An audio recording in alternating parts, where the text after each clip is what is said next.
başı, kulağı, çarası, tepkegi, 3 kılı var. Komuz, ululuk asbaplarının biri. Komuz bolsa kıl asbaplarına girer. Bu komuzun özü 90 santimetrede olur. Komuzun köp düzülüşü var. Komuz örükten jazalar, dağı arçardan jazalar, almuruttun dağынан jazalar, jana başkalar. Komuzdun ulamışı. Mergençiler аңчылыкка барышат. Аңчылыктан бир маймыл таап алышат. Маймылды колlaşıp маймыл бактан бакка секирип, бактын ушул жерине сайылып калат. Андан бери көп жылдары, көп күндөр өтөт. Анан бир күнү шамал болот. Ошол маймылдын кечегиси, бүт нерсеси күндөн тура берип кургап калат. Кургандан кийин ошол шамал болгондо учуп бир кандай добуш чыгат. Анан Камбаркан деген киши келип, ушул кылды алып бир таякка чертип көрөт. Чертсе бир добуш чыгат. Анан кийин дагы ушул таяктын ортосун тешип туруп чертсе, сонун добуш чыгат. Анан ушинтип аны кулагын, чарасын кылып комуз жасайт. Ошондон комуз пайда болот. Ошондуктан күнүн башы Камбаркан деп айтылат. Кызым резин улуттук аспаптардын бири. Анын 2 кылы жана 2 кулагы бар. Бир жаасы бар.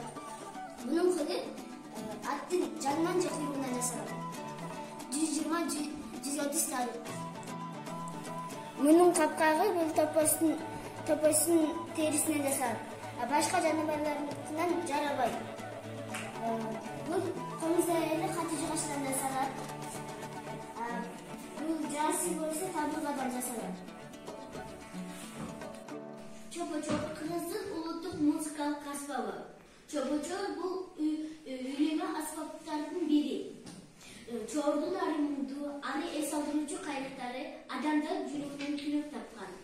Көбүнчө малчылар жана жылкычылар карапайым элдер чалышкан. Адегенде чопону майдалап алып, чуласа сууга бат эзилип тез даяр болот. Чопочолордон мындай күйлөр чыккан. Койчулардын коңур күйү, жылкычынын чоор күйүүсү жана чоор күйүү. Үйлөнмө аспаптардын бири. Туурасынан кармалып ойнолчу аспап. Мурдагы замандарда бул жезден же жыгачтан жасалуучу үйлөнмө аспап 45 см, ички диаметри 16 мм.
улуттук сезимдер түшүп баратканда айтат. Манасты мындай эле ырлар менен айтууга болбойт. Муну өзүнүн ички дүйнөсү менен айтат. Кыргыз элинин улуу манасчылары булар: Саякбай Карлаев, Сагынбай Орозбаков, Юсуп Мамай, Багыш Сазан уулу, Байымбет Абдрахман уулу, Азиз Өмүров, Молдобасан Муслимкулов, Ахмат Рысмендер. Баласын бала чагы сыяктуу аралай кымайсыз. Күндүн күнү өтүп, күн мезгили келиптир. Айдан өтүп, ай мезгили келиптир. Ошол турган Манас жеке жашы толуптур. Мунун аты чоң жимди, болгон жап-жаш баланын ширекени ким билди. Бала чачукка шашкан жок, 8 жашы келгенде күйүп турган чок болду. Күлдү кыргыз ичинде мындай тентек жок болду. Кадыры келип кармаса, чырып балдар чыркырайт, каттуулукка чыдабай көздөн жашы быркырайт. Кадыры келип кармаса, чырып балдар чыркырайт, 40 баланы 40 үйдөн Манас бир күнү жыйнап алыптыр. Чоң Алтайдын талага чоңду боюн салыптыр. Карагыздай мандуудан 80 бала барыптыр. Сиз көрсөттү 40-ына 80-дешип калыптыр. 80-нин ичинде боз калмак чоң улуу Манастын жолун торгоду. 80 бала оңбоду, кызыл талак булуп деп бекирлерди кордоду. Тетип келген булуп деп бул уруттун балдары чоңуратып куруп деп.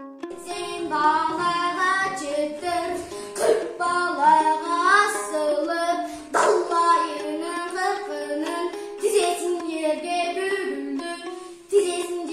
бүгүлдү. Кара турса качканын билгенинен сап кеткен, жүрмөгүнөн кап кеткен, чыпырап ачып жүгүрөт, чынчыны жандан түгүлөт. Балдар ментип турганы 40 баланын 80-и жанса болуп урганы, дакылары тытылып.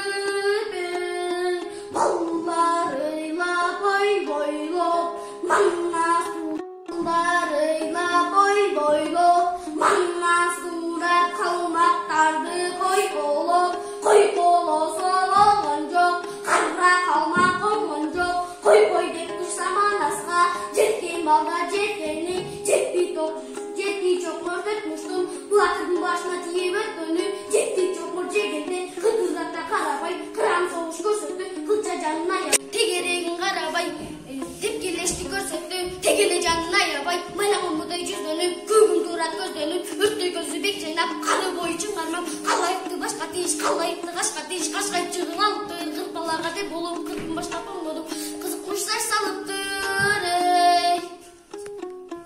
Манас болуптур, 12-ге толуптур. Ошол кезде Манас урундарга тотаппай, аттышага октаппай, кечириңе чоктаппай, кызыңзыңе тикенебей, карагытай манжулуп, кагышарга ойкылып, кыйла журттун кырганын эба ойлоп билипти. Ачууланып Манас бир чүкөнү чекени, чүкөргүдү чыркырап, энсен камнекин аргыйлап чыгылды. Карды Манас баштады, алдымышын тырайтып, балбан кырып таштады. Экизеткен балбаны астан кырып таштады.